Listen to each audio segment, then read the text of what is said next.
In the middle of a bone-chilling snowstorm, a 74-year-old retired Navy SEAL noticed strange footprints leading toward an abandoned yard behind an old farmhouse.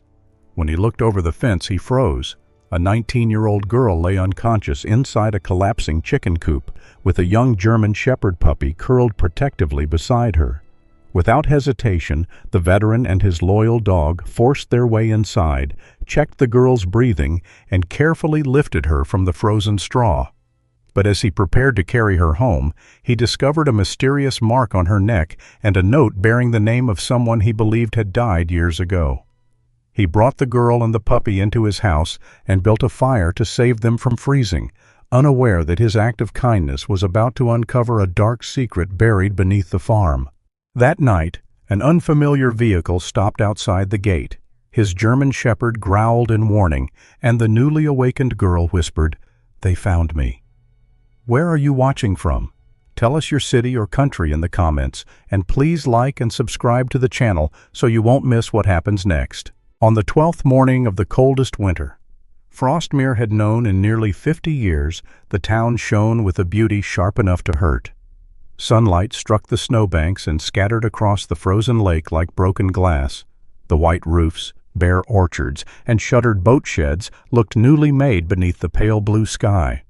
Nothing moved except chimney smoke and the occasional curtain lifting behind a window. The night had driven the temperature far below zero. Pine branches had split in the woods with dry cracks that carried across the valley. Each time one broke, Silas Whitcomb stopped walking. He stood motionless beside the eastern road, one gloved hand gripping the rope of his homemade sled. At 75, Silas was still sturdy, though time had lowered one shoulder and slowed his left leg. Deep lines crossed his narrow, weather-darkened face. His silver-white hair, cut short but never quite obedient, showed beneath a wool cap. A faded olive military coat protected him from the wind. The cloth had worn pale at the elbows, and a small U.S. veteran patch rested above his left pocket. An American flag, softened by years of snow and rain, remained stitched to the right sleeve. Beside him, Bracken waited. The 9-year-old German Shepherd had a dark saddle across his reddish-brown coat and silver spreading around his muzzle. His right ear curved slightly outward at the tip, and his rear leg stiffened whenever he first stopped in the cold. Bracken raised his head toward Silas, then pressed his nose against the old man's bare right hand. Silas had removed that glove to pick a length of copper wire from the snow and forgotten to put it back on. "I'm here," he murmured. Bracken did not wag his tail. He simply held his nose against Silas's knuckles until the distant forest became a forest again. Not another winter, not another country, not the hard flash of a memory Silas refused to name. Silas slid the glove back on. Good correction. Bracken turned toward the road as if the matter had been settled. The county had advised older residents to remain indoors, but Silas had never considered age a convincing argument. Each morning, he followed one of 4 routes through Frostmere, collecting crushed cans, nails, wire, broken glass, and rusted scraps pushed aside by the snowplows. The work earned almost nothing. That was not why he did it. A sharp object removed from a roadside could not cut a child's boot or tear a tire. A discarded heater could sometimes surrender a useful switch. A bent strip of aluminum could become a bracket, a patch, or 1 more pound at the recycling yard. Every piece had a clear problem and a proper destination. Silas appreciated things that knew what was wrong with them. Painted on the front panel of his sled were 3 uneven words: "Sharp things first." His late wife Ellen had laughed the first time she saw them. "You've managed to turn picking up trash into a military doctrine," she had said. Silas had answered that most doctrines were just chores with expensive names. He had not painted over the words after she died. By mid-morning, his sled held a broken rakehead, several cans, a length of steel cable, and 1 dented cooking pot. Bracken walked beside him as they approached the Bell property on the eastern edge of town. The old farm stood back from the road behind a row of apple trees.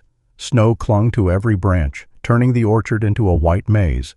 The main house was large and dark green, with black shutters and a porch broad enough to suggest summers full of chairs and conversation. No one sat there now. Silas continued along the roadside. Bracken did not. The shepherd stopped, lifted his nose, and looked toward the orchard. "Leave it," Silas said. Bracken stepped off the road.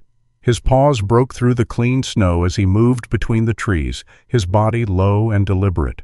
Silas called him again, more firmly this time. Bracken had ignored him perhaps 6 times in 7 years. 4 involved injured animals. 1 involved a gas leak. The 6th had been a sandwich beneath a park bench, which Silas still considered an abuse of professional judgment. Today, Bracken did not even glance back. Silas unhooked the sled rope from his belt and followed. Beyond the orchard stood a chicken coop leaning beneath a rusted tin roof. One wall had bowed inward, and snow had blown through gaps between the boards. The door was closed. Bracken stopped before it, ears angled forward. At first, Silas heard only the wind scraping dry snow across the metal roof. Then came a faint sound from inside. Scratch. A pause. Scratch, scratch. Silas lowered his gaze. A line of human footprints led from the farmhouse toward the coop. Snow had nearly filled them, but their direction was clear. None returned toward the house. Beside the door, small claw marks scored the wood. A tan paw appeared briefly beneath the bottom edge, scraped at the snow, then disappeared. Silas's chest tightened. He knocked once. "Anyone inside?" There was a rustle, followed by silence. "My name is Silas Whitcomb. I live on Alder Road." Nothing. Bracken gave a low whine. Silas tried the latch. It had swollen in the cold. He wedged the edge of a flat steel scrap beneath it and forced it upward. The door opened several inches before packed snow resisted. A young woman's voice came from the darkness. "Don't let her take the dog." Silas pushed harder. The smell of wet straw, old wood, and animal feed met him first. Light entered through the doorway in a narrow blade. A young woman sat against the rear wall, curled around a German Shepherd puppy. She looked no older than her early 20s. Her uneven auburn hair had frozen in damp strands near her cheeks. She wore a thin coat over soaked clothes, but most of the coat had been wrapped around the puppy. Her lips were blue. The puppy's wheat gold body trembled so violently that its teeth clicked. One ear stood upright while the other folded sideways. 2 pale toes showed on its front paw. Silas crouched but did not approach immediately. "What's your name?" The young woman stared at his coat, then at Bracken behind him. "Rowan." "And the dog?" "Pip." Silas saw the stiffness in her hands. Her fingers had curled against the puppy's fur and did not seem able to straighten. "How long have you been here?" Rowan swallowed. "Just tonight." That answer might have been true. It was not reassuring. "An ambulance is coming." Her head lifted with startling speed. "No." Silas had heard that word in many forms. Angry, terrified, proud, ashamed. Rowan said it like someone trying to stop a door from closing. "No hospital. Please, Lenora will say I'm unstable again. She'll take Pip." Silas removed the rescue blanket from his sled pack. "Who is Lenora?" "My stepmother." "Did she put you in here?" Rowan hesitated. It was not a thoughtful hesitation. It was the pause of someone searching for the version of an answer least likely to cause punishment. "She didn't make me sleep here," Rowan said. "We argued. She locked the house and said I couldn't stay there anymore. I tried to walk into town, but the wind got worse. I thought I could wait here until she calmed down." Her gaze dropped to Pip. "I thought she would open the door before morning." Silas looked toward the farmhouse. Its windows reflected the sun without revealing anything behind them. The door had never opened. He took out his phone and called Frostmere's volunteer rescue unit. He gave the location, described Rowan's condition, and requested veterinary support for the puppy. Rowan tried to stand. Her knees folded beneath her. Silas caught her by the shoulders, careful not to grip too hard. "Listen to me," he said. "You do not have to explain anything else right now. But you cannot walk out of here. If they report it, they will report what they see. No one believes me." Silas almost told her that he did. The words stopped before reaching his mouth. Trust given too quickly could sound like another promise made by a stranger who wanted control. Instead, he said, "You can decide what you say. You can't decide whether your body is cold." For the first time, Rowan looked directly at him.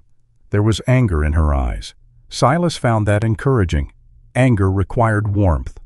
He loosened the wet outer layer around her without removing more clothing than necessary, wrapped the thermal blanket around her torso, and placed his folded wool overshirt against her chest beneath it. Bracken lay down beside Pip. The puppy resisted for a moment, then pressed against the older shepherd's side. Bracken remained still, allowing the trembling little body to borrow his heat. Rowan watched them. Pip doesn't trust other dogs. Bracken doesn't take it personally. As if offended by the accusation, Bracken released a long sigh through his nose. A weak sound escaped Rowan. It was not quite a laugh, but it changed the air inside the coop. Silas sat beside her while they waited. He did not ask about the broken object, the argument, or the house. He counted Rowan's breaths and kept her talking about ordinary things. Pip's age, the distance to town, whether she could feel pressure in her fingertips. Outside, the rescue truck arrived beneath a swirl of powder. Dr. Coralie Madsen met them at Frostmere's small clinic. She was a compact woman of 58 with short black and silver hair, a square face, and the calm voice of someone who knew panic rarely improved when challenged. She treated Rowan's hypothermia gradually, monitoring her heart and circulation while asking permission before every examination. "You're cold enough that I want you here for several hours," Coralie said. "You are not under arrest, and you are not being committed. You are being warmed." Rowan's shoulders lowered by a fraction. In the next room, Dr. Alden Shawcross examined Pip's cracked paw pads and mild dehydration. The older veterinarian had known the Bell family for years, though he offered no opinions while he worked. Bracken sat near the examination table. Pip refused water until Alden moved the bowl beside him. Then she drank while staring at the older shepherd as though awaiting instructions. By late afternoon, color had returned to Rowan's lips. Coralie sat across from her and placed both hands flat on the desk. "You have 3 reasonable places to stay tonight," she said. "The church guest room, the county emergency apartment, or Mr. Whitcomb's house. Maribel Knox has offered to stay there as well, so you would not be alone with him." Silas stood near the doorway, saying nothing. Rowan looked toward Pip, who had fallen asleep with her chin over Bracken's front paw. "Does the county apartment allow dogs?" "Not overnight." "The church?" "Only service animals." Rowan looked at Silas. "Your house?" "Bracken has not filed an objection." This time she did laugh, briefly, painfully, but unmistakably. "I'll go there." That evening, Maribel Knox arrived wearing purple snow boots and carrying enough food for a siege. She was 68, round-faced, silver-haired, and entirely unimpressed by Silas's claim that 1 pot of soup would have been sufficient. "1 pot of your soup is an argument for emergency rations," she told him. Silas called the sheriff's office, documented Rowan's decision, and made it clear that she was staying voluntarily. Coralie kept a copy of the same statement. No one asked Rowan for more of her story. Pip slept in a wood basket lined with blankets. Bracken lay near the living room doorway, not blocking it, only close enough to be seen from the sofa. Rowan watched him for a long time before closing her eyes. In the kitchen, Silas held a cup of coffee gone cold between both hands. The brass rescue whistle beneath his shirt rested against his chest, heavier than its size should have allowed. He had spent most of his life believing danger followed rules. Identify it, contain it, remove it. That belief had carried him through war, grief, and the long years after Ellen's death. It had sent him onto frozen roads each morning with a sled and a dog, searching for sharp things before someone else stepped on them. But Rowan was not debris beneath the snow. She was not an assignment waiting for him to take command. She was a grown woman whose fear had been used to steal her confidence, one decision at a time.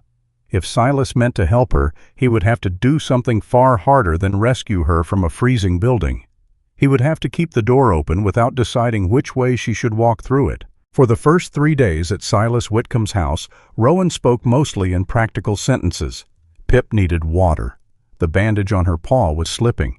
The upstairs window rattled when the wind came from the north. She did not volunteer explanations, and Silas did not request them. He kept to his morning routine, though he shortened his routes and returned before noon. Maribel came by with bread, canned stew, and enough questions to fill a courthouse, but she asked none of them aloud. Dr. Coralie Madsen called twice to check Rowan's circulation and sleep.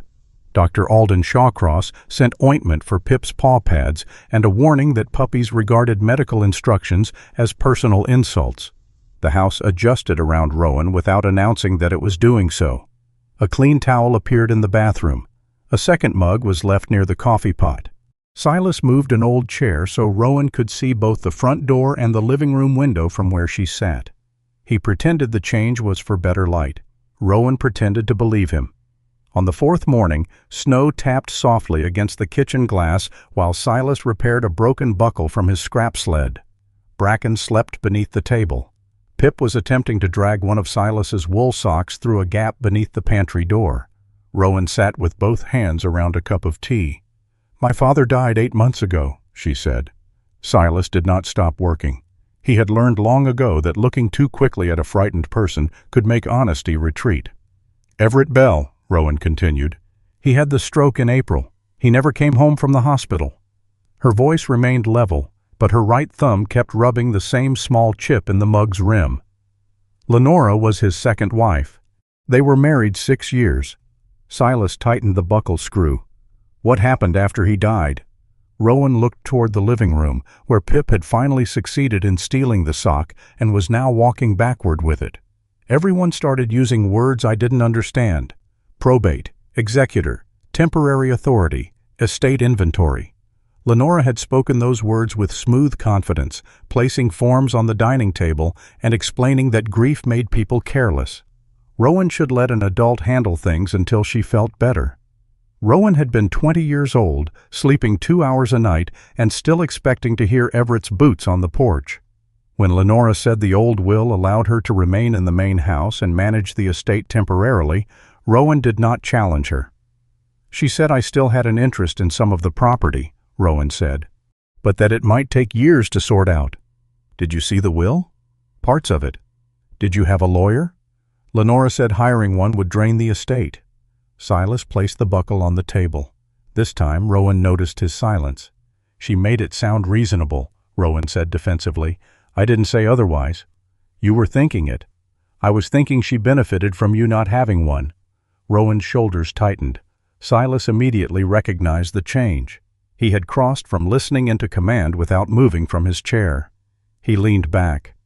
"Keep going if you want." The words cost him more than they should have. Rowan studied him, then lowered her eyes to the tea. Lenora had begun with the mail. Court letters, bank notices, insurance documents. All of it went into a black leather case she kept locked in the home office. "She said I misplaced things," Rowan explained. "I had lost my wallet once at the hospital, so it sounded possible." Next came Rowan's debit card. Lenora said the estate accounts could become tangled if Rowan spent money without keeping receipts. She offered to hold the card and give Rowan cash when needed. Then Everett's old truck was transferred to Lenora's property management company. The vehicle was an estate asset, Lenora said, and the company needed it more than Rowan did. Rowan's phone stopped working 2 months later. Lenora replaced it with an older model that could make local calls but had almost no data service. She told me the family plan had become too expensive. Silas looked toward the coat hook where Rowan's replacement phone now rested. Its screen was cracked in one corner. "What about your friends from school?" "They called it first." "And then?" "I kept missing them, or the messages came days late. Eventually, I stopped calling back." The sentence sounded ordinary. That made it worse. Control, Silas realized, had not arrived like a fist through a door. It had come disguised as organization, economy, concern, and temporary necessity. Each surrender had been small enough to defend. Together, they had formed a cage without visible bars. Rowan glanced toward Pip. "The microchip is still registered to Dad. Lenora said Pip became part of the estate when he died. She said if I left, she could sell her." Bracken opened one eye at the sound of Pip's name. "Can she?" Silas asked. "I don't know." That answer seemed to shame Rowan more than fear would have. "I should know," she said. "I should have asked someone." "You were grieving." "I was still an adult." "Those things can both be true." Rowan pushed the tea away. For several seconds, she looked as though she might leave the table. Instead, she said, "There was another reason I stayed." Silas waited. "The night Dad had the stroke, we fought. Everett's health had been declining for months. His hands shook. He tired after crossing the yard. The doctor had advised rest, but Everett still repaired pumps, climbed ladders, and spoke of the farm as though stubbornness were a form of medicine. Rowan wanted him to sell. She had shouted that the land was killing him. Everett shouted back that some things were worth carrying even when they became heavy. Rowan left the house before saying something worse. She drove to the lake and sat there for nearly 3 hours. When she returned, Everett was on the kitchen floor. "Lenora found me kneeling beside him," Rowan said. "She called the ambulance." Silas heard what Rowan had omitted. Lenora had been inside the house. Rowan had been away. Yet the guilt had settled entirely on the younger woman. "The doctor said the stroke could have happened at any time," Rowan continued. "He said even if I'd been there, I might not have known soon enough." But Lenora said something else.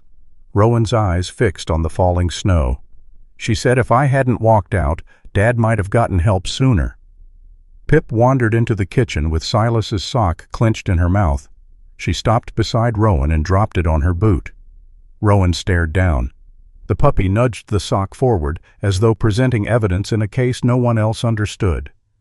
A small, helpless laugh escaped Rowan before she covered her face with one hand. "I don't even know why that's funny." "Because she stole the left one yesterday," Silas said. "She's building a set." Rowan lowered her hand.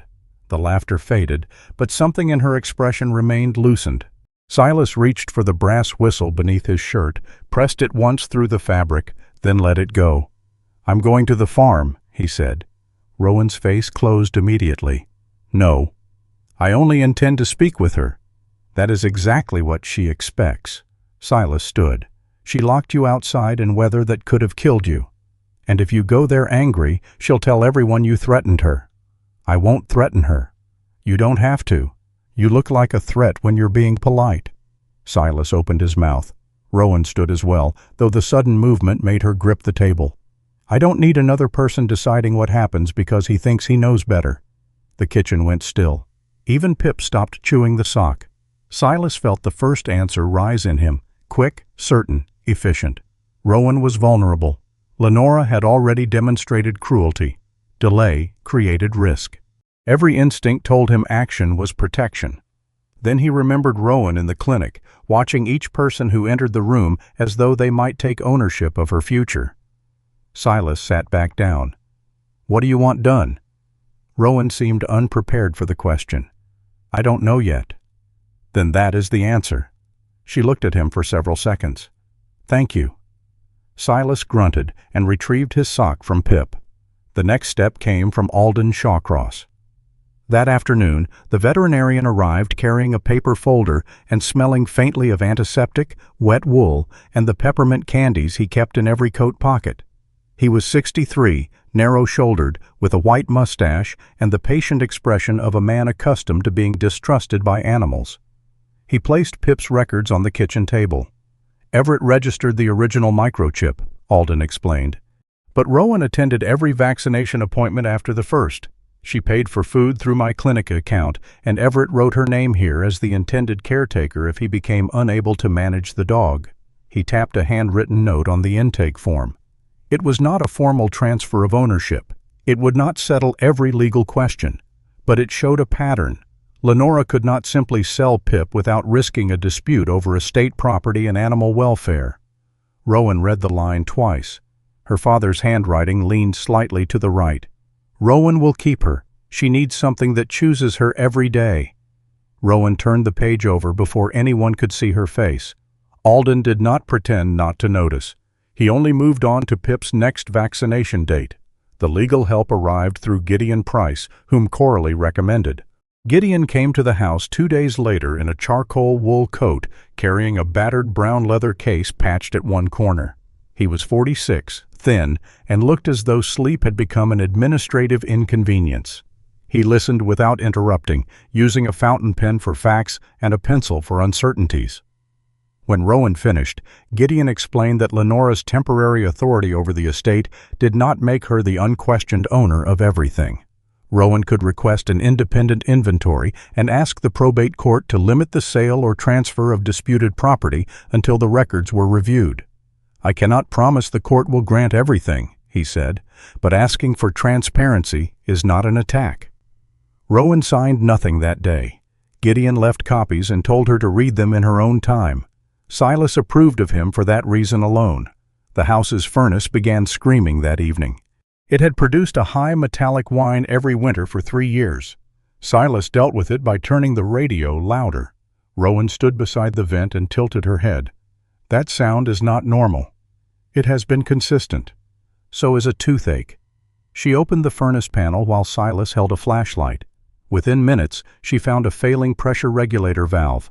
A replacement from the hardware store would take days, but Rowan searched Silas's shelves of salvaged equipment and found a compatible component inside an old boiler assembly. Her hands changed when she worked. They stopped fidgeting.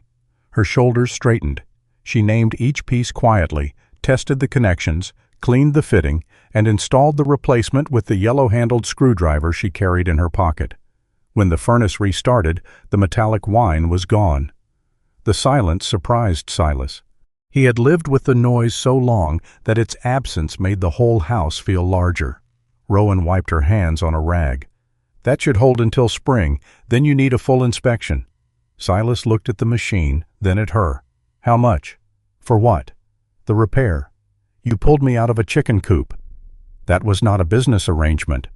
"Neither is this." Pip raced through the room with the recovered pair of socks. Bracken stepped on one end and held it to the floor while the puppy pulled backward with fierce determination. Rowan laughed. Silas did too, though his sounded more like a cough that had reconsidered its purpose.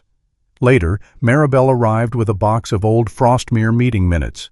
She had spent the afternoon searching for Everett Bell's name after Rowan mentioned something he used to say. "This house will never belong to one person," Rowan repeated. She had assumed Everett meant family. Maribel was not so sure. Years earlier, Everett had visited the town archive asking about community land trusts and rural winter shelters. He had also appeared in planning minutes related to the Bell property. They drove to the Frostmere archive the next morning. The building occupied the former railway office near the frozen lake. Inside, dust and warm radiator air gave the rooms the smell of paper slowly aging. Maribel, wearing purple snow boots and glasses on a wooden bead chain, spread the records across a long table. One set of minutes mentioned repairs to the Bell Farm's rear barn. Another referred to continued access to a private well. A third recorded Everett requesting preliminary approval to convert an outbuilding into emergency winter accommodation. Rowan traced the typed lines with one finger. The final page contained a name she had never seen: Frostmere Winter Commons. Below it were references to the barn, the well, and an access road through the eastern orchard. Then the entries stopped. No approval, no rejection, no explanation, only absence. Rowan sat back in the wooden chair. All this time, she had believed the fight concerned a house Lenora wanted and a daughter too frightened to claim her share. But Everett may never have intended the most important part of the property to belong to either of them. Outside the archive windows, sunlight spread across the frozen lake. For the first time since her father's death, Rowan did not picture him collapsed on the kitchen floor. She pictured him standing in the rear barn, measuring walls, imagining beds beneath a repaired roof while winter gathered outside. Lenora Bellamy arrived on a morning so clear that the snow seemed to glow from within. Silas saw the white SUV before he heard it. The vehicle moved slowly up Alder Road, tires pressing dark tracks into the packed snow, then stopped beside the crooked fence in front of his house. Bracken rose from the rug without barking. Across the room, Rowan froze with one hand resting on the furnace panel she had been checking. Pip, who had been attacking a loose thread in the carpet, immediately noticed the change in Rowan's breathing and climbed clumsily onto her boot. Silas looked through the window. The woman stepping from the SUV wore a long navy coat belted neatly at the waist. Her ash-blonde hair curved inward at her jaw as though the wind had received instructions not to disturb it. Gray leather gloves covered her hands. In one arm, she carried a folded winter coat wrapped in clear plastic. In the other, she balanced a grocery bag in a bakery box tied with string. She looked less like someone arriving for a confrontation than someone bringing supplies to a convalescent relative. "That's her," Rowan said. Silas did not ask whether she meant Lenora. The answer was already in Rowan's posture. He opened the door before Lenora could knock. "Mr. Whitcomb?" Her voice was low and composed. "I'm Lenora Bellamy." "I know." She glanced past him and saw Bracken standing several feet back. "I came to thank you," she said, "for helping Rowan during one of her episodes." Silas remained in the doorway. The word had been selected carefully. Not accident, not emergency, episode. Lenora lifted the bakery box slightly. "I brought an apple pie, and some proper clothes for her. I imagine she did not take much when she left." "She didn't leave with anything." A brief pause passed between them. Then Lenora smiled, not warmly, but with the patience of someone forgiving poor manners. "May I come in?" Silas's first instinct was no. His second was to look back at Rowan. She had stepped into the hall. Her face had lost color, but she gave a small nod. Silas moved aside. Lenora entered without inspecting the house openly. Even so, her eyes took in the scrap metal shelves, the worn furniture, the tools on the dining table, and the 2 dog bowls near the stove. She set the pie and groceries down with care. "I have been worried sick," she said. Rowan said nothing. Lenora unwrapped the coat. It was pale gray, clean, quilted, and far more expensive than anything Rowan owned. "I thought you might need this." Rowan did not take it. Pip moved behind her legs. Lenora crouched slightly and softened her expression. "Hello, little troublemaker." Pip lowered her head. Bracken stepped once to the side, placing himself where Pip could see him. He did not growl. He simply stood still. Lenora straightened. "I understand how this must look," she said to Silas, "and I don't blame you for being concerned." Silas leaned against the doorframe, arms loose at his sides. She continued before he could answer. "Rowan has had a very difficult year. She has been grieving, sleeping poorly, forgetting things. Sometimes she becomes suspicious. Sometimes she leaves the house without saying where she's going." Rowan's fingers curled around the hem of her sweater. "I told you where I was going." Lenora turned toward her with an expression of weary tenderness. "You said you were going outside to cool down. Then you disappeared. You locked the door. You threw a lamp. I knocked it over. You were shouting. So were you." Lenora let out a breath and looked at Silas as though inviting him to witness how patient she was being. "I did lock the door," she said. "For 10 minutes. She was angry, and I was afraid the situation would escalate. When I opened it again, she was gone." Rowan stared at her. Silas watched the younger woman's confusion turn inward. Not because Lenora's version was true, but because it was close enough to the truth to force Rowan to examine her own memory. That, Silas realized, was how Lenora operated. She did not replace events. She adjusted their edges until the other person no longer trusted the shape. "I called her phone," Lenora continued. "I checked the road. I assumed she had gone to town. You knew I had no car. You have walked there before. In summer." Lenora's voice did not rise. "I was frightened too, Rowan." Silas could understand why people believed her. Lenora did not resemble danger. She resembled competence under strain. Even the clean coat on the table supported her story. Here was a responsible woman bringing warmth to someone who had behaved recklessly. For one unsettling moment, Silas found himself wondering whether there were parts of the story Rowan had misunderstood. Then Pip backed into Rowan's ankle so sharply that the young woman nearly lost her balance. Lenora had reached toward the puppy. The gesture was gentle. Pip's reaction was not. Bracken moved between them before Silas could speak. No bark, no snarl, only his old body placed firmly in the space Lenora wanted to enter. Lenora withdrew her hand. "Protective," she said. "Observant," Silas replied. Rowan stepped out from behind him. "I'm not going back." Lenora's face remained composed, but something in her gaze hardened. "You don't have to decide today." "I already did." "You are upset." "I am clear." "That is not the same thing." Rowan's hands were visibly trembling. Her voice was not. "I said no." The room became very quiet. Silas felt a fierce satisfaction rise in him, followed by the urge to reinforce Rowan's answer with one of his own. He stopped himself. This was not his refusal to make louder. Lenora studied Rowan for several seconds, then she folded the gray coat over the back of a chair. "I can arrange counseling," she said. "A private therapist, someone discreet. I already have a doctor. I can pay for everything. You already control everything." The sentence landed more heavily than a shout. For the first time, Lenora's composure cracked, not enough to become anger, only enough for Silas to see fear beneath it. Then it was gone. She put on her gloves. "Very well," she said. "Stay here for now." At the door, she turned back. Her eyes rested on Rowan alone. "You will do what you always do," Lenora said softly. "You will damage something, panic, and leave someone else to carry the cost." Rowan did not move. Lenora added, "Just like you did with your father." The front door closed behind her. For several seconds, Rowan remained standing. Then her knees gave way. Silas caught the chair before it tipped, but Rowan pushed his hand away and sank to the floor on her own. Pip climbed into her lap, licking frantically at her chin. Bracken stood near the door, listening to the SUV reverse down the road. "I should have known she would say that," Rowan whispered. Silas crouched at a distance. She wanted a reaction. She wanted the truth. "No, you weren't there."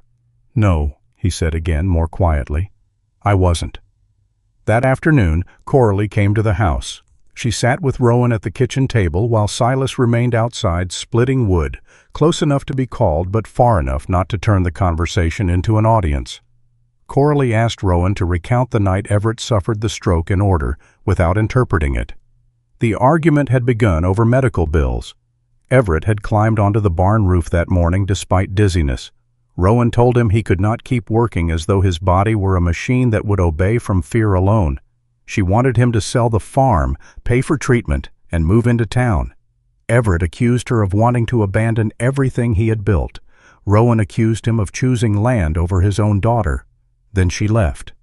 "How long were you gone?" Coralie asked. "About 3 hours." "And when did the stroke occur?" "The hospital said they couldn't know exactly." "Was Lenora in the house?" "Yes." "Did she call you?" "No."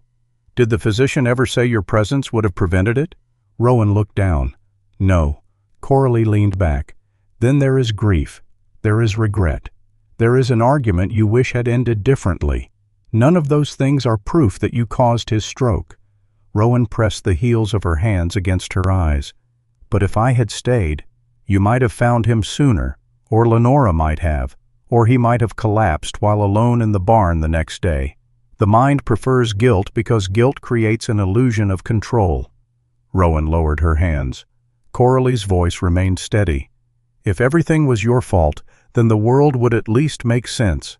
But illness is often cruel without being meaningful." Silas heard that sentence through the cracked kitchen window. It followed him to the woodshed. That evening, after Coralie left, Rowan found Silas sitting on the back steps with Bracken beside him. The sun had gone down, and blue dusk filled the spaces between the trees. She sat several feet away. For a while, neither spoke. Then Rowan asked, "Who was Mason Vale?" Silas's hand moved to the brass whistle beneath his coat. He had never told her the name. She nodded toward the small engraving on the metal when it slipped into view. Silas looked at it. "Mason was on my team." "What happened?" The old answer rose automatically. Operational compromise, casualty, withdrawal under hostile conditions. He let those words pass. "We were pinned down in bad weather," he said. "Mason was hit. I ordered the team to pull back." "Could you have gone back?" "Yes." Rowan waited. "Would the others have died?" "Possibly." "What did the investigation say?" "That the withdrawal was necessary." "But you don't believe it." "I believe the report." "That wasn't what I asked." Silas almost told her the conversation was over. Instead, he looked across the snow-covered yard. "I made the correct decision," he said, "and a good man died because of it." Rowan drew her knees closer. "What did you do with that?" "I kept moving." "That's not an answer."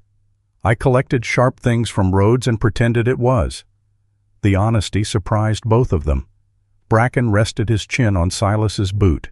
Rowan looked down at Pip, asleep inside her coat. "I think I stayed at the farm because suffering felt like payment," she said. If I was miserable enough, maybe it meant I hadn't escaped what I did. Silas turned the whistle in his hand. Did it bring your father back? No. Mine either. The cold deepened around them, but neither moved inside.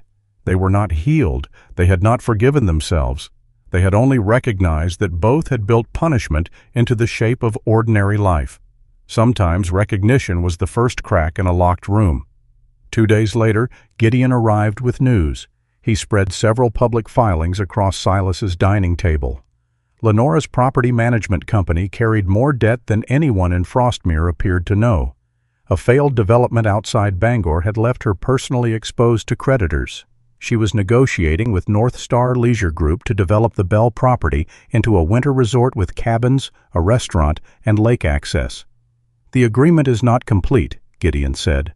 But they are moving quickly. Rowan examined the site map. The proposed access road cut directly through the eastern orchard, past the rear barn, and continued toward the private well. What happens if Winter Commons had rights there? She asked. That depends on what rights existed and whether they were properly recorded. We have the meeting minutes. Minutes show intent. They do not necessarily create legal control. Gideon tapped the paper with his pencil. We need proof the organization was real. Bank activity, incorporation records, contracts, a recorded agreement, something beyond Everett asking the town for permission. Maribel, who had been sorting photocopies at the end of the table, stopped. Generators, she said. Everyone looked at her. Everett bought 3 used generators after the ice storm 4 years ago. He said they were for a winter project. One is still in the municipal storage building. The storage building stood behind the old fire station, half buried in snow and filled with road barriers, salt spreaders, and equipment no department wanted to claim. Rowan inspected the generator while Silas held a work light. Its casing was rusted, but the engine had been maintained. Beneath a layer of grime, Rowan found an inventory plate fastened beside the fuel tank. She wiped it clean. The purchaser's name had been stamped into the metal. Frostmere Winter Commons. Below it was a serial number. Maribel called the regional equipment dealer. After 2 transfers and a long hold, an office clerk found the original invoice. The generator had not been purchased by Everett Bell personally. It had been paid for through an account held by Frostmere Winter Commons. The billing contact was listed as Ruth Ann Pike. Maribel lowered the phone. Ruth Ann helped the Fishermen's Cooperative with their books for 20 years, she said. She left town after a mild stroke. Her daughter took her to Vermont. Can we reach her? Rowan asked. Maribel looked toward the archive window. She came back last week. The generator ticked softly as its metal cooled. For the first time, Winter Commons was no longer only a name in forgotten minutes or one of Everett's unfinished ideas. It had bought equipment. It had held an account. And somewhere in Frostmere, an elderly accountant might remember what Rowan's father had tried to build before everyone mistook silence for an ending. Ruth Ann Pike kept the records in her basement because, as she explained, paper behaved better in cold rooms than people did. Her house stood near the old fishing docks, a narrow cedar-sided place with blue shutters and a front walk shoveled in a line so straight Silas suspected it had been measured. Ruth Ann herself was small, white-haired, and wrapped in a gray-blue cardigan despite the warmth inside. Her left hand moved more slowly than her right, a remnant of the stroke that had taken her away from Frostmere for several months. But nothing about her eyes suggested weakness. They were pale blue, precise, and fixed on every detail. She led Rowan, Silas, Maribel, and Gideon down a steep staircase into a basement lined with shelves. At the far wall stood a green metal cabinet. Ruth Ann took a ring of keys from her pocket, selected one without hesitation, and unlocked it. Inside were 4 dusty banker's boxes. I should have transferred these years ago, she said. Then Everett became ill. Then I did. By the time I returned, everyone had decided silence meant the project was dead. She set the first box on a table and opened it. The smell of paper, old ink, and basement concrete filled the room. Rowan stood close enough to touch the files but kept her hands at her sides. What exactly was Winter Commons? She asked. Ruth Ann removed a folder marked with Everett's handwriting. Small, she said, at least at first. Everett had never planned a large shelter or a public institution. He wanted to repair the rear barn on the Bell property, keep the old well operating through winter, and store portable heaters for families whose furnaces failed. Frostmere had people who did not qualify for formal assistance but could not survive a month without help. Seasonal workers.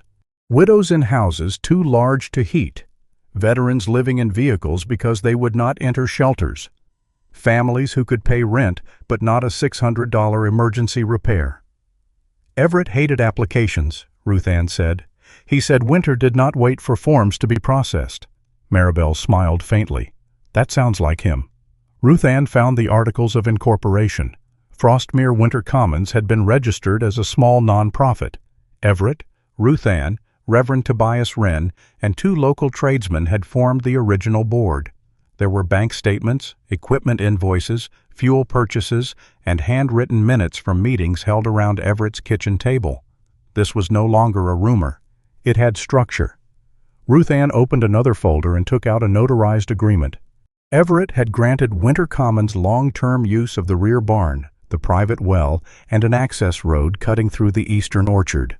The land itself had remained part of the Bell property, but the organization had been given the legal right to use those areas for winter relief. Gideon read the document slowly. This could interfere with the resort plan, he said. Could? Rowan asked. It appears valid, but we still need the county recorder to confirm how it was filed, and if the language conflicts with later documents, the court may have to interpret it. Ruth Ann looked displeased. Lawyers have a gift for turning a chair into a possible chair. Gideon closed the folder.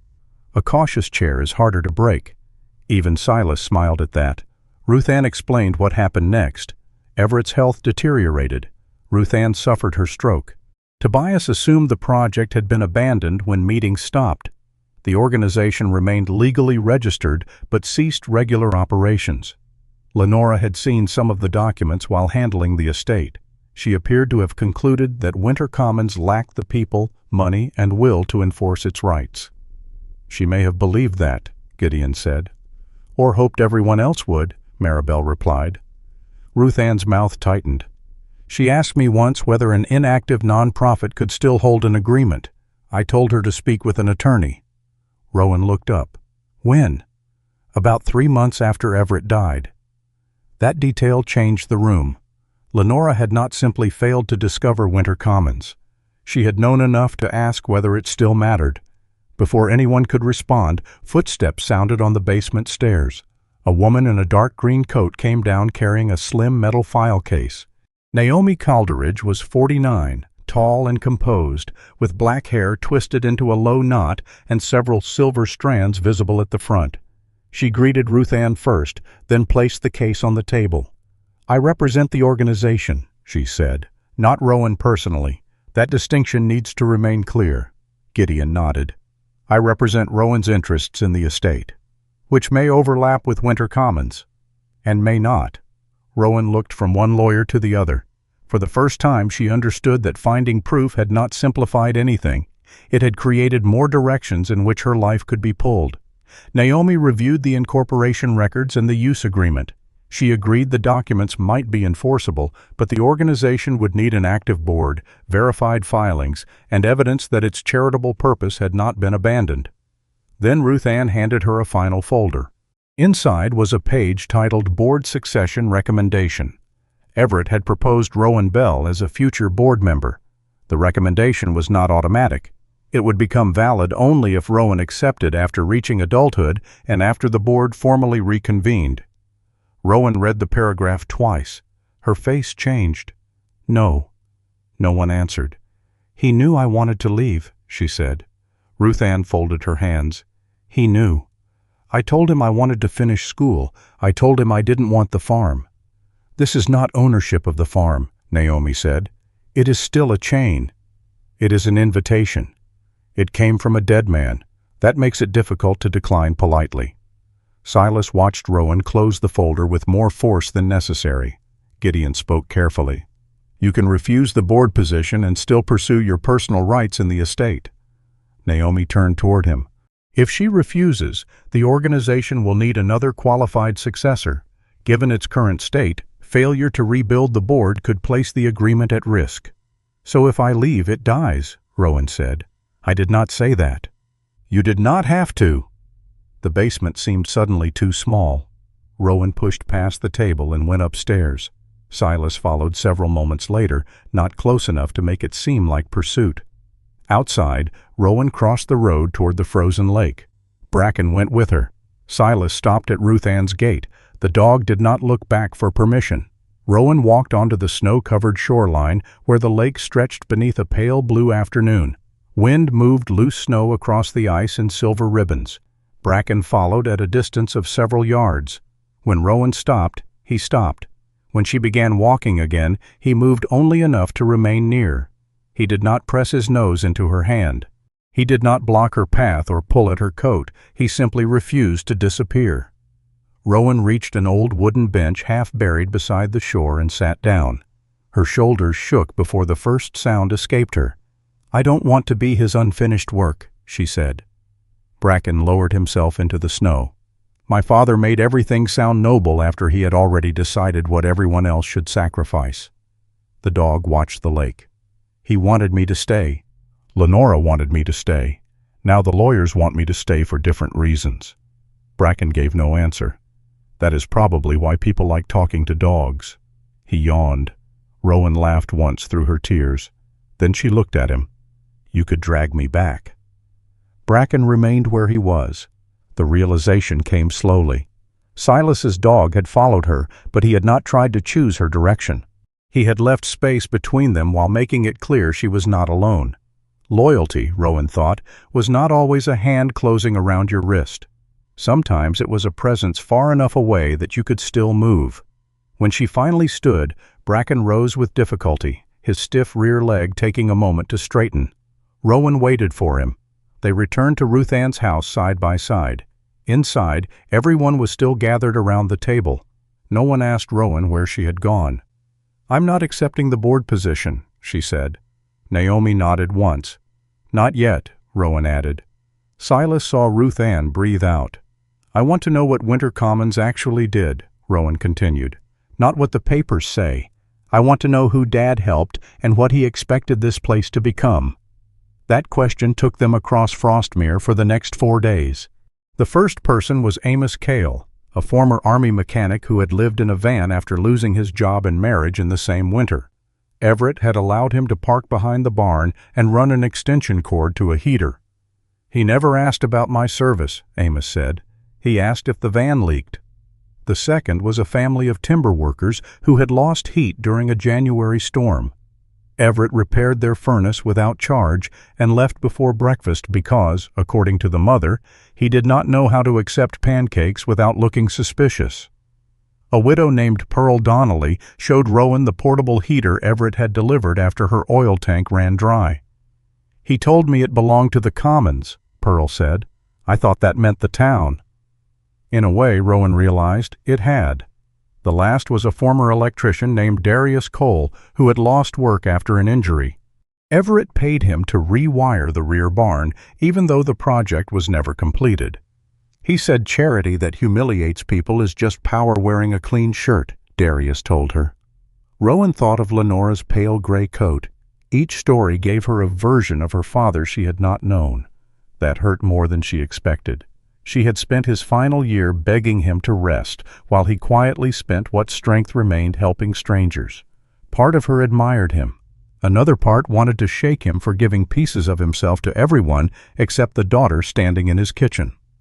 When they returned to Ruth Ann's house, Reverend Tobias Wren was waiting.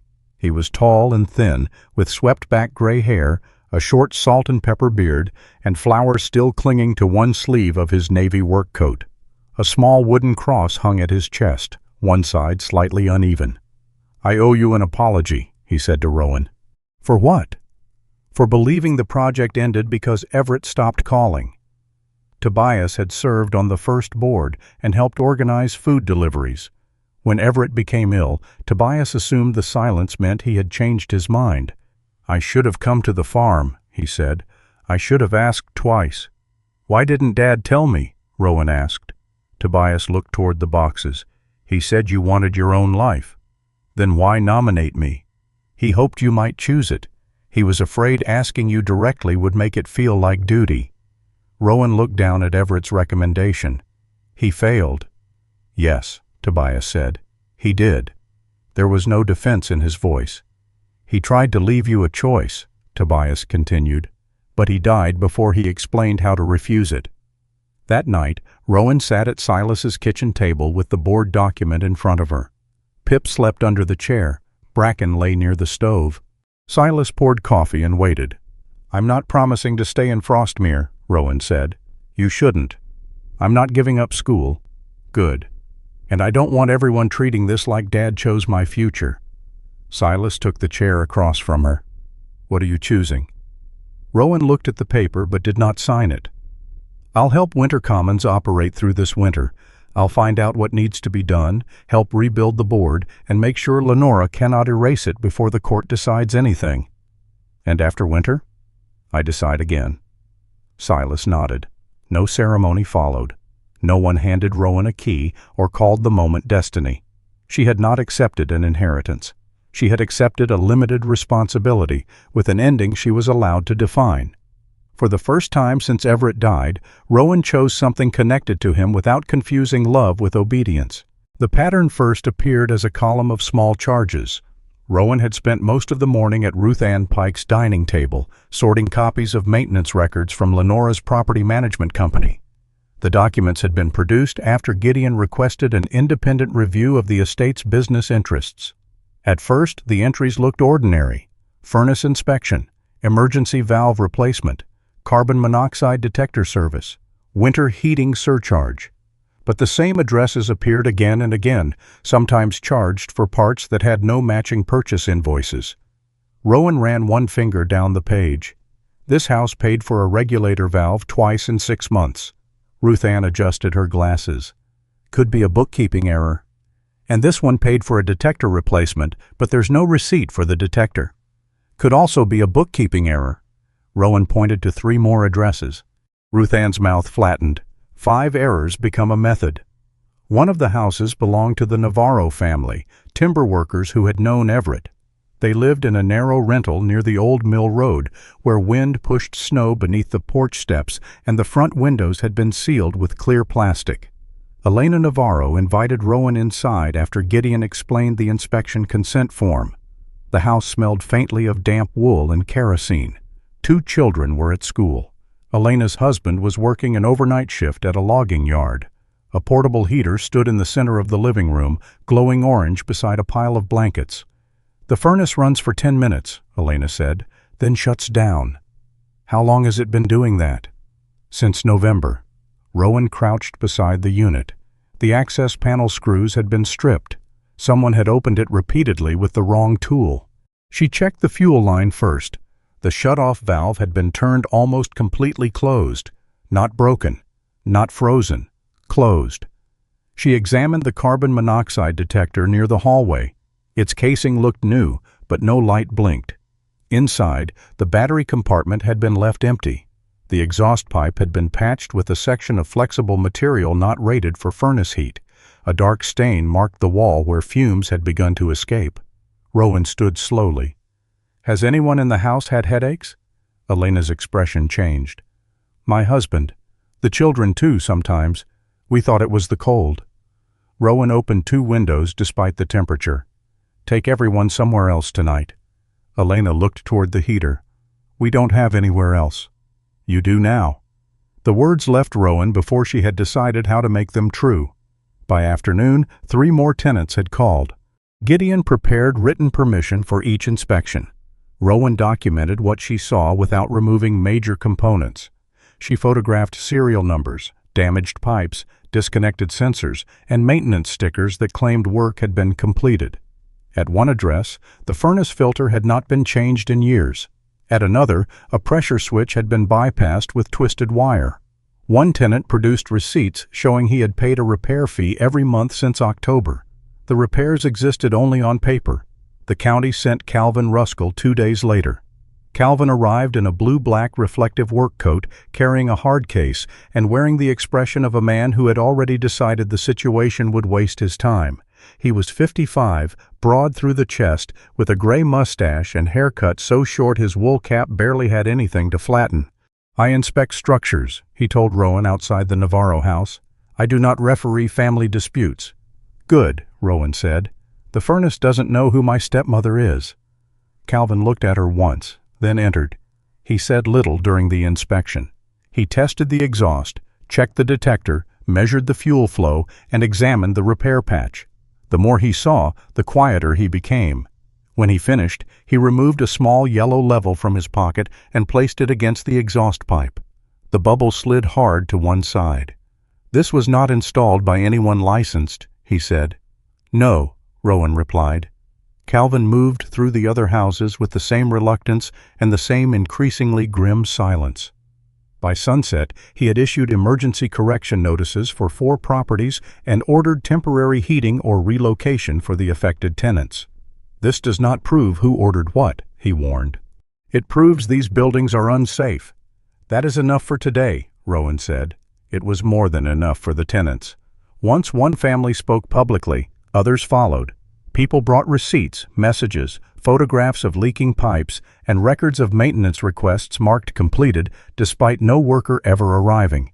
Lenora responded through a written statement.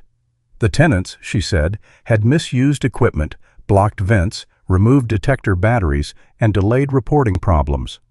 Her company was experiencing financial hardship and could not address every repair immediately, but it had always acted in good faith. Some of that was true. The company was close to collapse. Gideon confirmed that creditors were pressing for payment. Several contractors had refused further work because old invoices remained unpaid. But Lenora had continued charging tenants for repairs she could not afford to complete. She needed the books to appear stable, while North Star Leisure reviewed the company's finances.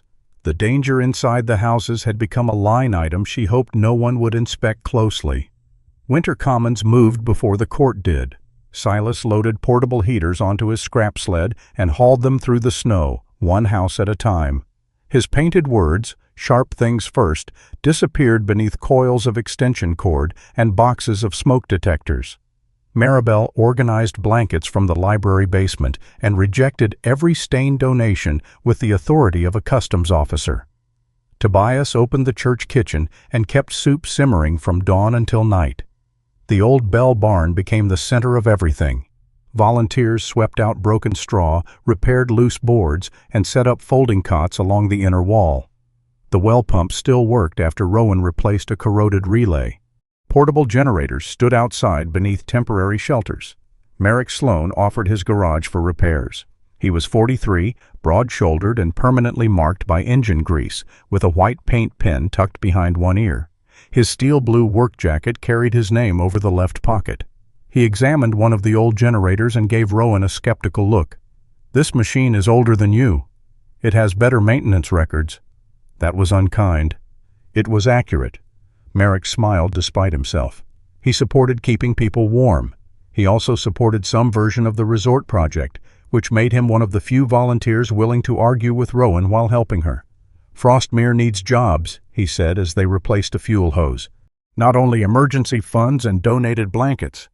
People also need houses that don't poison them. Both can be true.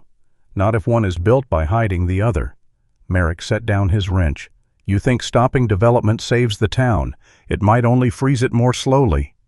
Rowan wanted to dismiss him.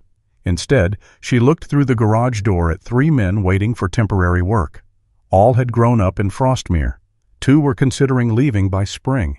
Merrick was not defending Lenora's methods. He was defending the fear that a town without opportunity eventually became a place only old people remembered. Rowan returned to the generator. "Then the question isn't whether Frostmere changes," she said. "It's who gets buried under the change."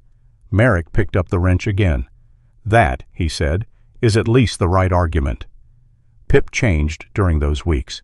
She followed Bracken through crowded rooms, watching how the older dog approached strangers. Bracken never rushed. He stopped beyond reach, waited, and let the other person decide whether the distance should close. Pip tried to imitate him. Her version involved stopping too late, skidding across the floor, and sitting with great dignity as though the collision had been intentional. Still, she was learning. Rowan was learning too. One afternoon, Coralie offered to drive her to Bangor to collect school transcripts and look at a training program. It would be Pip's first long trip away from Frostmere.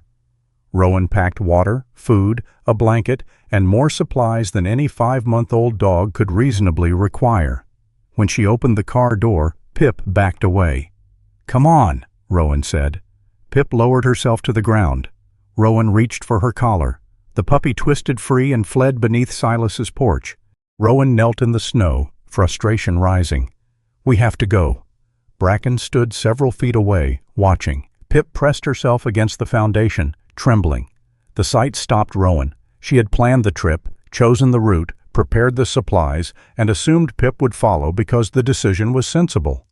The reasoning sounded uncomfortably familiar. Rowan sat back on her heels.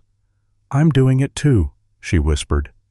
Silas, standing in the doorway, did not ask what she meant. Rowan placed the leash on the snow and moved away from the porch. After several minutes, Pip crawled out. The trip was postponed, not canceled. Rowan still intended to return to school and eventually decide whether Frostmere belonged in her future. But she understood that leaving could become another form of panic if she used distance to avoid making a deliberate choice. 3 nights later, the temperature fell again. The Bell barn was serving as a temporary warming center when the lights went out. At first, everyone assumed a storm line had failed. Then Gideon called. Lenora, acting through her authority over the estate's utility accounts, had requested service termination at the barn.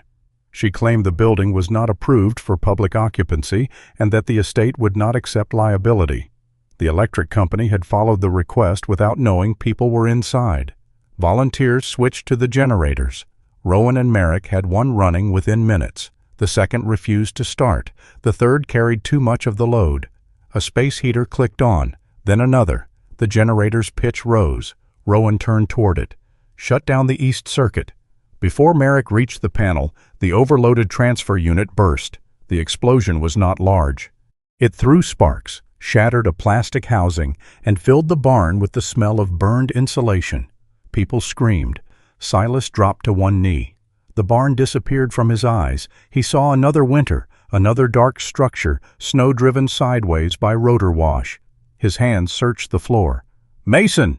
Bracken rushed to him, pushing his nose beneath Silas's palm. Silas shoved him away without recognizing him. "Mason, answer me." Rowan heard the name and understood. She knelt several feet in front of Silas, not touching him. "Silas, look at me." His eyes passed over her. She remembered Coralie's instructions. "Name 5 things you can see." No response. "5 things, Silas. Start with me." His breathing came fast and shallow. Rowan pointed to the floor. "Wood." His gaze flickered. "Say it." "Wood," he whispered. "The red blanket." "Blanket." "Bracken." The dog stood still now, ears lowered. "Bracken." "The lamp." "Lamp." "Pip." The puppy had crouched beneath a cot. "Pip." Rowan continued. 4 things you can feel." Silas pressed one hand against the floor. "Cold wood." "Good." "The whistle." His fingers found the brass beneath his coat. "Your coat." "Coat." "Bracken's collar." This time he reached toward the dog. The 2 metal tags clicked together beneath his fingers. The sound brought the barn back. Silas looked at Rowan. For one terrible second, shame crossed his face. She did not allow it to settle. 3 things you can hear. The generator. People breathing. He closed his hand around Bracken's collar. "You." The danger had not passed, but Silas had returned. Merrick isolated the damaged circuit. Rowan helped reroute the remaining load and replaced the burned connector with a part from the garage. No one turned on every heater again. They moved families into the warmer half of the barn and rotated equipment carefully. Near midnight, the repaired lights came on. A cheer rose, tired and uneven. Silas stood beside the wall with Bracken pressed against his leg. He did not pretend nothing had happened. Rowan did not treat him like something broken. Across the valley, the barn windows shone through the snow. From the Bell house, Lenora could see every one of them. She had relied on isolation, one frightened woman, one old veteran, one neglected tenant at a time. But the light in the barn had not been restored by one hero. It had been rebuilt by mechanics, widows, lawyers, laborers, veterans, church volunteers, and people who had once believed their private suffering was too small to name. Frostmere had begun to understand that cold was most dangerous when everyone endured it alone. The first battle took place in a room where no one was permitted to raise a voice. Frostmere's probate court occupied the second floor of a brick county building 30 miles inland. The hallway smelled of wet wool, radiator heat, and old paper. Snow melted from boots onto gray tile while clerks moved between offices carrying folders thick enough to contain entire lives. Rowan sat beside Gideon Price at a narrow wooden table. Across the aisle, Lenora Bellamy wore her navy coat folded over the back of her chair. Her pale hair was arranged with its usual precision. She did not look toward Rowan. That absence of attention felt deliberate. Gideon had filed 3 requests: an independent inventory of Everett Bell's estate, restrictions on Lenora's ability to sell or transfer disputed property, and the appointment of a neutral temporary administrator. Naomi Calderidge sat behind him with the documents belonging to Frostmere Winter Commons. The slim blue metal case beside her bore the handwritten words, "Purpose before property." Gideon represented Rowan. Naomi represented the organization. The distinction had stopped feeling theoretical. If the estate contained assets Rowan was legally entitled to receive, Gideon was obligated to protect them. If the barn, well, and orchard road were subject to valid community use rights, Naomi was obligated to prevent those rights from being traded away, even if surrendering them would increase Rowan's personal share. The judge did not decide the ownership dispute that morning. Instead, she reviewed the evidence that Lenora had delayed court correspondence, failed to disclose possible restrictions on the Bell property, and continued negotiating development terms while the estate inventory remained incomplete. Lenora's attorney argued that she had acted under temporary authority and that Winter Commons had been inactive for years. Naomi answered that inactivity did not automatically erase a notarized land use agreement. Gideon added that Rowan had never been given an independent accounting or advised to seek separate counsel. The judge removed her glasses. "I am not determining final title today," she said. "I am determining whether this estate can continue to be managed by one interested party without additional oversight." Rowan saw Lenora's fingers close around the silver key she kept in her coat pocket. The gesture lasted only a second. The court ordered an independent inventory, prohibited major transfers without approval, and appointed a neutral administrator to review the estate's finances. It was not victory. It was a locked door placed in front of another locked door. Outside the courthouse, snow fell in small dry grains. Gideon looked almost relieved. Naomi did not. "This protects the assets temporarily," she said. "It does not secure Winter Commons." "What does?" Rowan asked. "Proof, governance, and time." Silas, waiting near the steps with Bracken, gave a quiet grunt. "3 things institutions manufacture slowly." Naomi looked at him. "That may be the first accurate legal summary I've heard all week." The second battle took place in a room where everyone wanted to speak at once. Frostmere's planning hall had once been a grange building. Folding chairs filled the main floor. Residents stood along the walls, coats draped over their arms, while snow boots left damp marks on the old boards. At the front hung a large map of the Bell property and the proposed North Star Leisure Development. The resort plan promised 32 seasonal cabins, a restaurant overlooking the lake, new utility lines, and more than 60 temporary construction jobs. North Star projected permanent employment for maintenance workers, kitchen staff, guides, and hospitality employees. For a town where the high school graduating class grew smaller every year, those numbers mattered. Lenora spoke first. She stood at the lectern without notes. "Frostmere cannot survive by preserving every old structure simply because someone remembers it fondly," she said. "We need tax revenue. We need work. We need reasons for young people to build their lives here instead of leaving." Several residents nodded. Merrick Sloan sat in the second row, still wearing his steel blue garage coat. He did not applaud, but he did not look away either. Lenora continued, "My husband cared deeply about this town. But care without financial structure becomes another bill someone else must pay." Rowan heard Everett's name and felt the familiar urge to defend him. She did not. Lenora was not wrong that Winter Commons required money. The barn needed structural repairs. The well pump would eventually fail. Portable heaters, insurance, fuel, staff, and permits could not be purchased with gratitude. The danger in Lenora's argument was not that every word was false. It was that she treated only profitable things as real. Merrick rose when public comments opened. "I support delaying any final decision until the property rights are clear," he said. "But I also want it recorded that Frostmere needs development. My garage lost 2 apprentices last year because they could earn more in Bangor. Good people cannot live on good intentions." A murmur traveled through the room. Rowan watched the faces around him.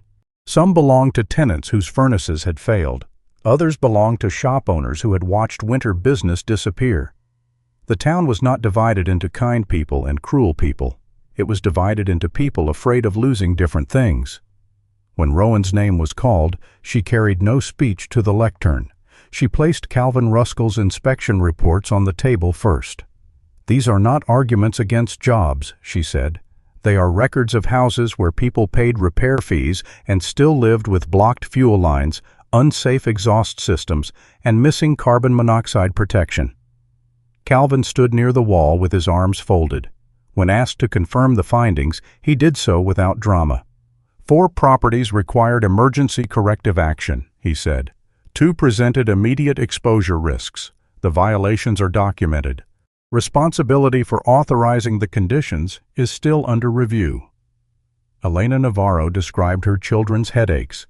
Another tenant presented maintenance requests marked completed even though no technician had visited.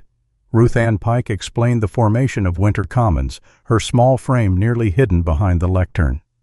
Tobias Wren followed, admitting that the board had allowed the organization to become inactive but had never voted to dissolve it. Alden Shawcross clarified that Rowan had been Pip's daily caregiver and that Everett had documented his wish for her to retain the dog. The statement mattered less to the resort permit than to Lenora's earlier attempt to control Rowan through fear.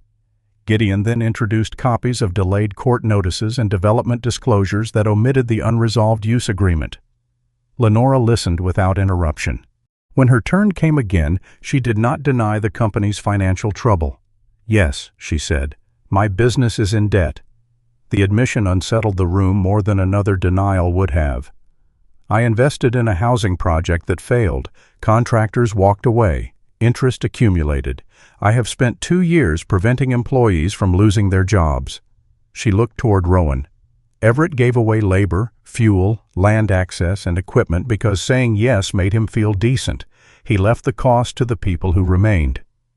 Rowan felt anger rise, but beneath it she heard something else. Fear. Not theatrical fear. Not remorse.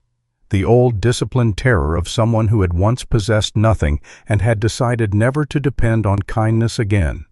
Lenora believed ownership was the only form of safety that could not abandon her. That belief explained her. It did not excuse her. "You were afraid the estate would become another debt," Rowan said. Lenora's eyes narrowed slightly. "Yes.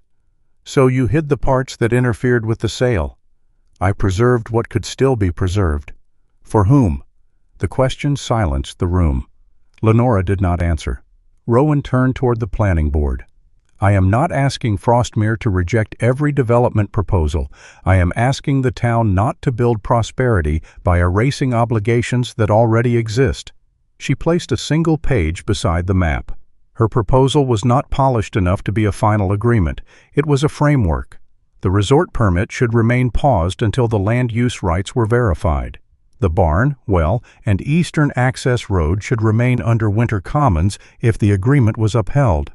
The remaining property could be studied for a smaller tourism project that did not displace the winter facilities.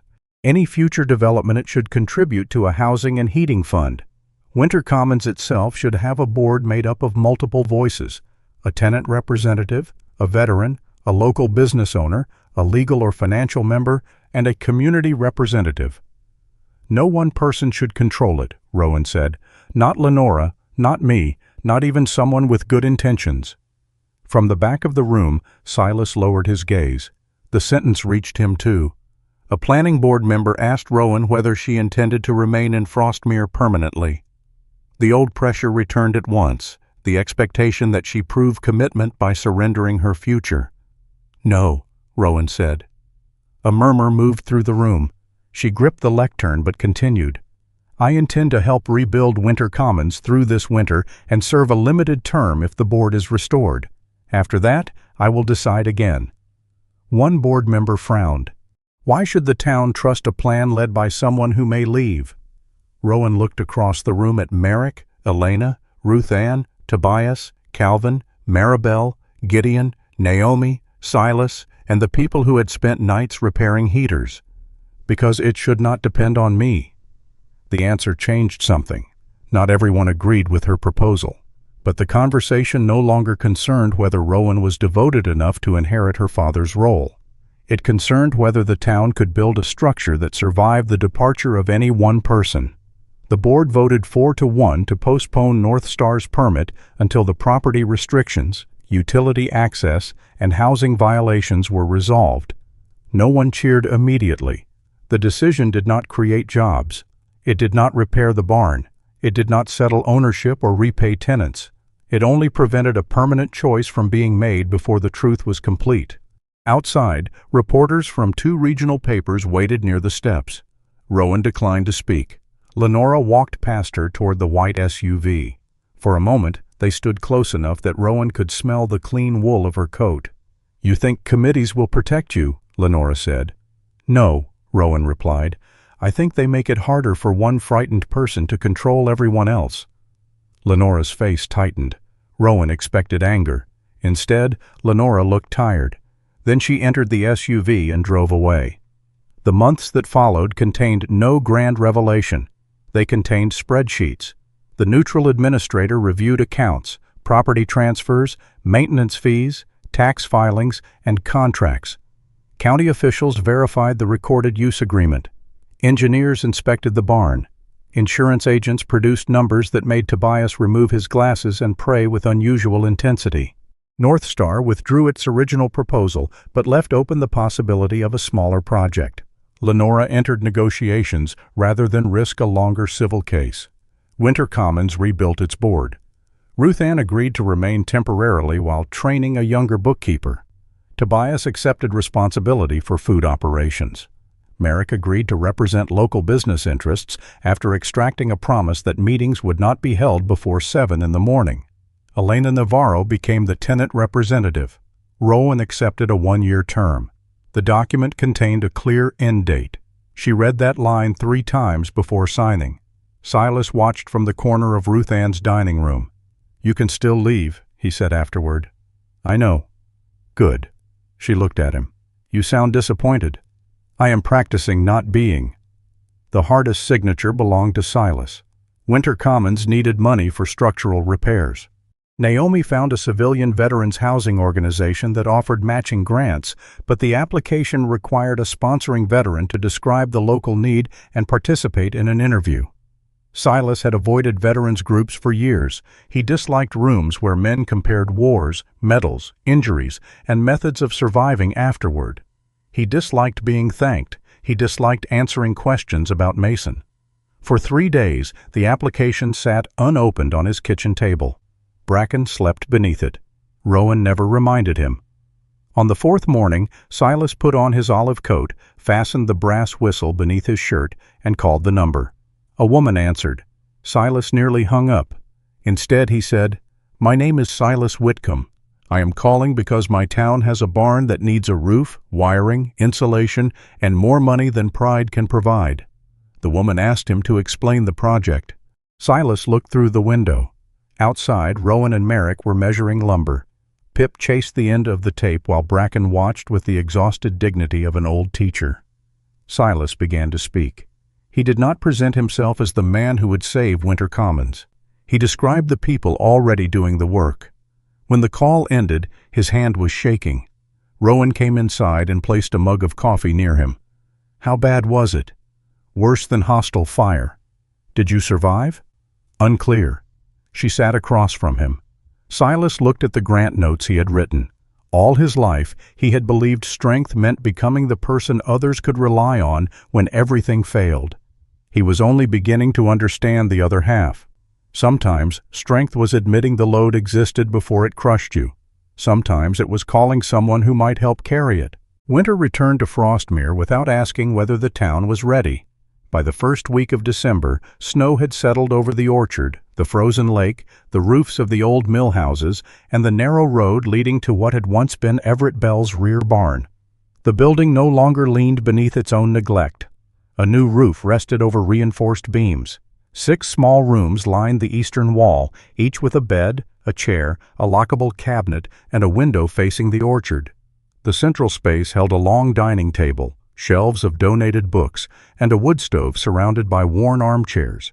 A kitchen occupied the southern end. Beside it stood a workshop filled with furnace parts, wiring diagrams, pressure gauges, and labeled bins of salvaged components. A modest sign hung above the entrance: Frostmere Winter Commons House. The letters had been cut by students from the local technical school. One of the R's was slightly narrower than the others. Rowan had refused to let anyone replace it. "Perfect lettering makes people nervous," she said. The money that rebuilt the barn had come from enough sources that no single person could claim the building. The estate audit required Lenora's company to repay improperly collected maintenance charges and several expenses that should not have been billed to tenants. Rowan contributed part of her inheritance, but kept enough to finish her technical certification and build a life independent of the farm. The county approved a winter housing grant. The Civilian Veterans Organization matched donations from Frostmere. The newly formed tourism cooperative committed a percentage of future revenue to heating assistance. Even the repair workshop generated income now. People paid what they could for furnace service. Those who could not pay sometimes contributed labor, firewood, bookkeeping, or meals. The smaller tourism project had been approved on the northern section of the property.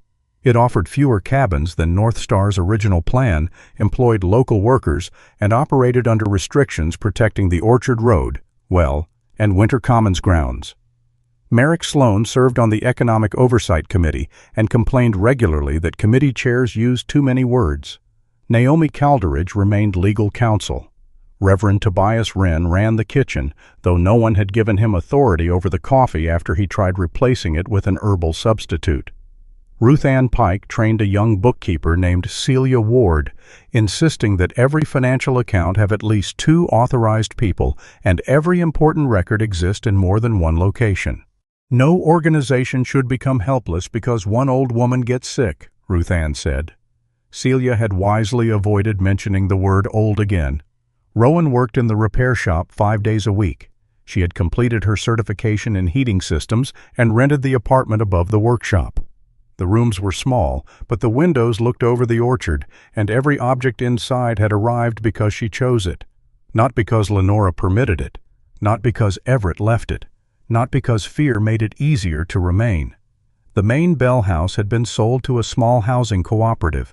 3 families now lived there, sharing the garden, workshop shed, and expenses.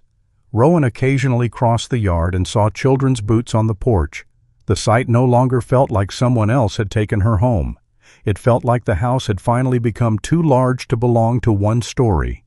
Pip had grown into her Paws. At 17 months, she was lean and energetic, with a wheat gold coat, a dark stripe rising between her eyes, and one ear that still folded sideways whenever she became uncertain. She was not a certified support animal. No one had trained her to perform. Yet she had developed her own way of welcoming newcomers. She sat several feet away, watching without staring. If a person reached out, Pip approached. If they did not, she stayed where she was. Bracken had taught her that. The old shepherd spent most afternoons on a thick pad near the stove. Silver had spread farther across his muzzle, and his right rear leg no longer loosened after only a few steps. Silas pretended not to notice at first. Each morning, he still fastened the rope of his scrap sled around his waist, put on his faded olive coat, and waited for Bracken at the gate. For several weeks, the dog followed him along the shortened eastern route. Then, on a clear January morning, Bracken stopped before they reached the first intersection. Silas looked back. The dog stood with his head lowered. His breathing was steady, but one rear leg trembled. "We're not far," Silas said. Bracken did not move.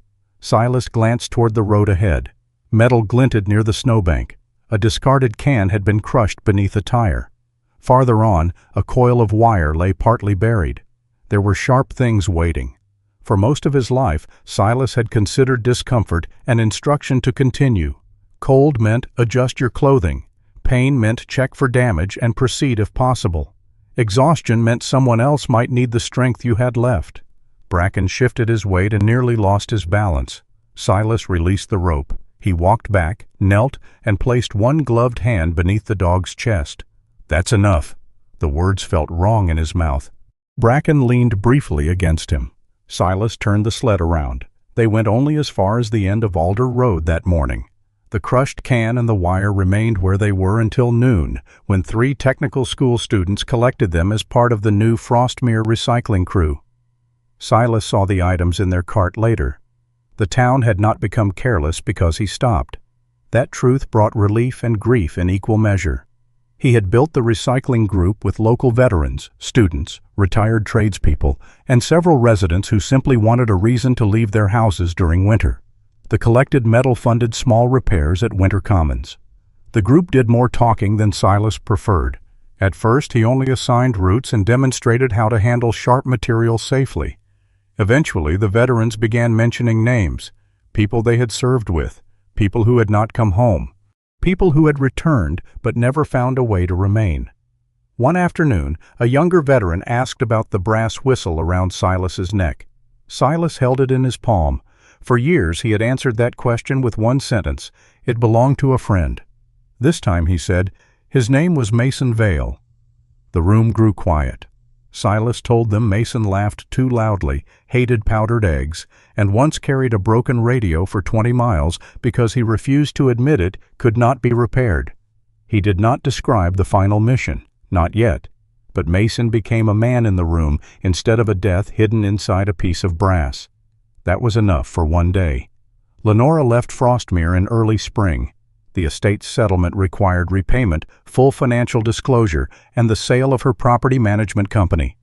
She moved to Portland and took a position with another firm that did not give her control over client funds. She was not permitted to serve on the Winter Commons board or participate in its management. Before leaving, she delivered a black storage box to Gideon's office. Inside were maintenance records, correspondence with North Star, insurance files, and several court notices she had withheld from Rowan. There was also a signed statement. Lenora acknowledged that she had described Rowan as unstable to neighbors, contractors, and business associates without medical evidence. She stated that those claims had been misleading and should not be relied upon. The document did not include the word sorry. Rowan read it twice and placed it in the legal archive. "Does it help?" Gideon asked. "It corrects the record." "That wasn't what I asked." Rowan looked at the signature. "It's a beginning." She had not forgiven Lenora. She was no longer waiting for forgiveness to become possible before continuing her life. Responsibility, Rowan had learned, sometimes began before remorse, and accountability did not require reconciliation. By February, every room in Winter Commons house had been used at least once. Some guests stayed one night after a furnace failure. Others remained for several weeks while housing workers found safer arrangements. The pet room mattered more than anyone had predicted. People arrived with cats in laundry baskets, old dogs wrapped in blankets, and once a furious parrot that learned Tobias's name and used it exclusively as an insult. On a quiet evening near the end of the month, snow began falling in wide, slow flakes. The windows of Winter Commons cast warm rectangles across the yard. Rowan was closing the repair shop when she noticed a man standing outside the main entrance. He was perhaps 70, thin beneath a canvas coat, with a gray beard and a knit cap pulled low. Beside him stood an elderly mixed-breed dog with bent legs and a faded red harness. The man held a referral card from a county social worker. He did not knock. Rowan approached but stopped inside the doorway. "Are you Mr. Hollis?" He nodded. The old dog leaned against his boot. "The card says you have a room," the man said. "We do." His eyes moved past Rowan into the building. "And the dog?" "Also has a place." The man's mouth tightened. "That's what the last shelter said on the phone." Rowan understood the shape of his hesitation. Promises were easy to make before someone arrived carrying the complication. She opened the door wider. "The pet area is through the hall. You can see it before you decide." She did not reach for his bag. She did not tell him he was safe. She did not promise no one would ever fail him again. She simply waited. Inside, Bracken lay on his pad near the stove. Pip sat beside him, her posture carefully copied from the older dog. Alert, quiet, leaving the distance untouched. Silas stood behind Rowan with a stack of clean towels in his arms. A year earlier, he would have stepped forward, assessed the man, taken the bag, directed him inside, and called that protection. Now he remained where he was. Mr. Hollis looked at Rowan. "No questions? Some paperwork after you're warm. Nothing you have to answer at the door." He looked down at his dog. The animal's tail moved once. After a long moment, the man crossed the threshold. His dog followed. Pip rose but did not approach. Bracken lifted his head, watched them enter, then rested his chin again. Rowan closed the door against the snow. Later, Silas stood by the front window. Outside, white covered the road where he had once walked alone each morning, searching for dangerous things other people had discarded. He had believed broken objects required a strong enough hand, the right tool, and the will to force them back into usefulness. But people were not scrap metal. They were not damaged systems waiting for someone more capable to take control. No one could repair another human being by dragging them toward the place that looked safest. Sometimes kindness was less dramatic. It was keeping the stove lit. It was building a structure that did not collapse when one person left. It was making room for a dog no one else wanted inside. It was opening a door and stepping back far enough for the person outside to decide whether to enter. Across the snow, every window of Winter Common's house shone. Sometimes the greatest act of kindness is not pulling someone through a door, but keeping it open until they are ready to step inside. Silas and Rowan learned that real care does not control, shame, or demand repayment. It gives people room to choose, to heal, and to begin again. In our own lives, we may not be able to fix every broken situation, but we can offer patience, warmth, and a place where no one has to face the cold alone. What part of this story stayed with you most? Share your thoughts in the comments and subscribe for more stories about courage, loyalty, and the quiet choices that change lives.